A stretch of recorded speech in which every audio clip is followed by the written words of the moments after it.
Nakasuway na ba ka nga adunay tawo nga kalit lang og pakig-istorya nimo samtang naglakaw?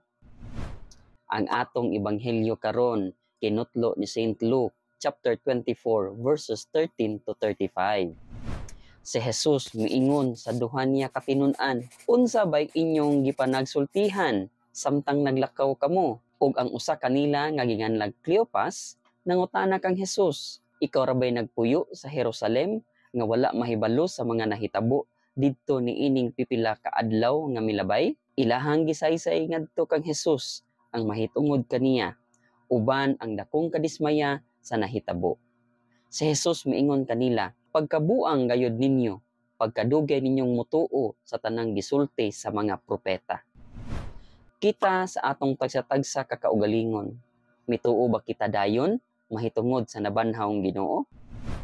Daygon ko ikaw diha sa kanasuran, o Ginoo.